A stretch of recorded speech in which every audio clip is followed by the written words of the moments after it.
Ça va être l'étape un petit peu casse-pied de la recette, mais c'est quelque chose qui vaut vraiment le coup. Il faut éplucher les pois chiches. Il faut retirer en fait, enfin éplucher, je sais pas si on peut dire ça, mais il faut retirer en fait cette petite pellicule que vous voyez.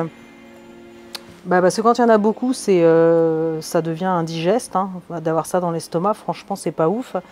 Et c'est surtout que vous allez gagner en qualité en retirant cette petite pellicule. Donc c'est pas compliqué. Vous prenez un saladier comme ça et vous frottez les pois chiches entre les mains. Et la pellicule va se détacher quand même assez rapidement.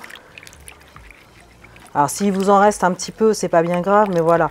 Au moins vous aurez enlevé la plus grosse partie. De toute façon, dans toutes les recettes avec du pois chiche, par exemple, si vous faites un houmous ou si vous faites même du couscous, c'est toujours bien d'enlever cette pellicule. Vous voyez tout ce qui est à la surface? On se rafraîchit les mains au passage, ça fait du bien quand il fait chaud. Le soleil est là. Je vais terminer ça de mon côté, je ne vais pas vous infliger plus de temps à laver les pois chiches. On se retrouve dans un instant. Et voilà ce que vous obtenez au bout de 2h30 à peu près. Non, je déconne. Non, ça a pris allez, 10 minutes. Ouais, c'est un petit peu long, je vous le disais, mais franchement, ça va. Bon, s'il reste 2-3 pots, c'est pas dramatique. Mais voilà, je vais récupérer un petit plat. C'est simplement pour retirer l'excédent d'eau. On va les placer dans un torchon. On retire un max d'eau et ça retirera éventuellement encore un petit peu les pots s'il en reste. Voilà, donc là, on les sèche bien. Alors, j'ai mis mon four à préchauffer à 180 degrés. Et au niveau de la cuisson, il faudra compter une bonne vingtaine de minutes. Ça va aller assez vite.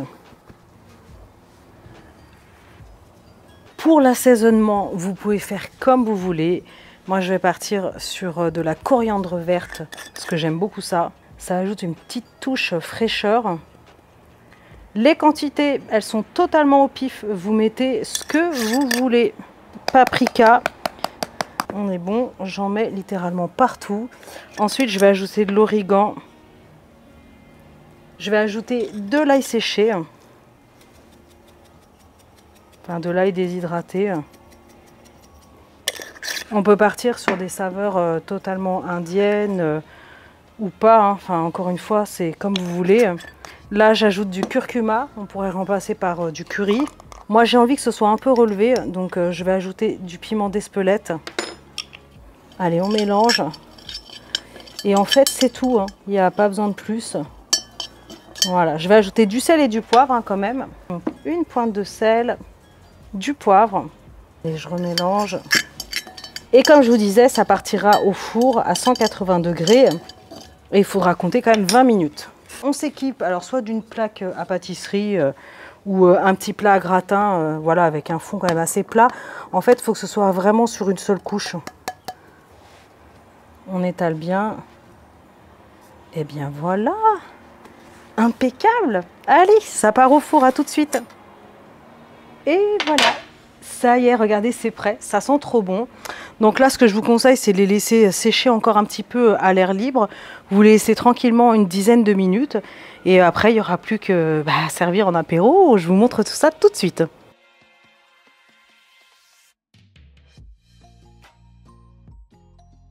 C'est parti, dégustation. Regardez, c'est trop bon. C'est trop bon. En fait, ils sont légèrement croustillants à l'extérieur. Mais en fait, ça reste quand même assez moelleux, vous voyez, à l'intérieur. Vous n'allez pas vous casser une dent dessus, je vous rassure. C'est trop bon à picorer, avec une boisson fraîche.